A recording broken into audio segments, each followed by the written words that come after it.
Love is a force older than time. It can bring joy, sorrow, despair, and even change the course of the world.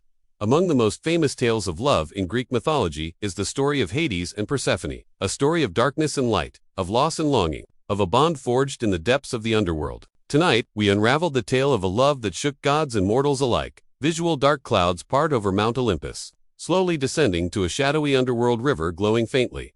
The god of the Underworld, Hades, the king of the underworld, was a god rarely seen above the surface of the earth. Cold and solemn, he ruled over the realm of the dead with quiet authority. For centuries, he had wandered the shadows, never seeking companionship, never leaving his dark dominion. Yet even gods are not immune to the stirrings of the heart. One rare day, when he walked the lands above, Hades came upon Persephone, the radiant daughter of Zeus and Demeter. In an instant, he was captivated, not by beauty alone, but by a light that even the darkness could not consume.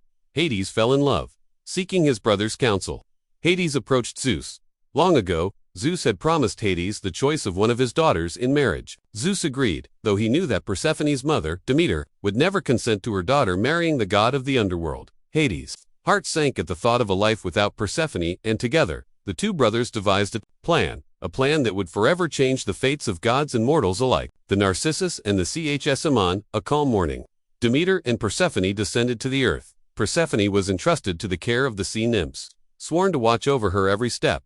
Zeus, knowing the cleverness of the nymphs, planted a single narcissus flower in a nearby garden, its petals glimmering like starlight. Persephone wandered the garden alone, drawn to the flower's delicate beauty. As she bent to pluck it, the earth trembled beneath her feet. A chasm tore open in the soil, dark and endless. From the darkness, Hades emerged, riding his chariot of black horses. Swift and silent, he seized Persephone before she could cry out.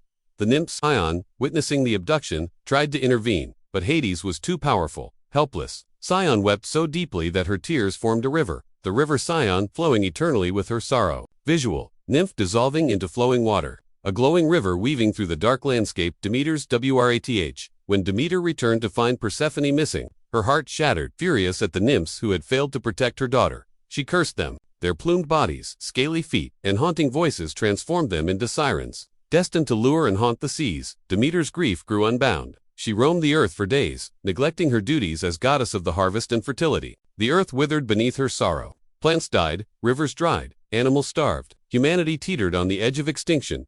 Zeus, realizing the peril, knew he had to act. He promised that Persephone would return if Hades was found to have kept her against her will. Visual, Mount Olympus in turmoil, gods whispering urgently, lightning flashes. Life in the Underworld. Hades, however, did not treat Persephone as a captive. He built gardens of unimaginable beauty for her, filled with flowers that glowed even in the darkness, and rivers that sang soft melodies. In this realm of shadows, Persephone began to see Hades not as a fearsome god, but as a being capable of compassion, kindness, and love. Slowly, she began to understand the depths of his world. And in the quiet of the underworld, her heart softened. Hades feared that when the time came for her to return to Zeus, Persephone would not choose him, so he offered her a gift, a single pomegranate, a symbol of his love, and a bond that would tie her forever to the underworld. The choice and the Chasons. When Zeus asked Persephone where she wished to reside, she made her choice. She wished to remain in the underworld with Hades. Demeter, enraged and heartbroken, accused Hades of trickery. A compromise was struck. Persephone would spend part of the year with Hades and the rest with her mother on Olympus. Some tales say she spent 6 months in each realm, guided by the seeds of the pomegranate she had eaten. This is why the earth experiences seasons. When Persephone is with Demeter, the land flourishes, spring and summer bloom. When she returns to Hades, Demeter mourns, and the earth grows cold. Autumn and winter take hold. Visual blossoming, flowers, summer sun, then autumn leaves falling and winter frost spreading. Villain or lover. Over centuries, the story of Hades and Persephone has divided opinion. Some see Hades as a villain, taking Persephone by force, holding her against her will in a dark underworld. Others see a misunderstood god, reluctant to leave his realm, but transformed by the light and love of Persephone. And Persephone herself, whether she truly fell in love or remained captive by fate, is a question for the ages. The story of Hades and Persephone reminds us that love can exist in darkness, that growth and death are intertwined, and that even gods must learn patience and understanding. What do you think? Was Hades a villain, or a god who found love in the most unlikely of places? Share your thoughts in the comments below, and step further into the hidden realms, where every myth holds a secret waiting to be discovered.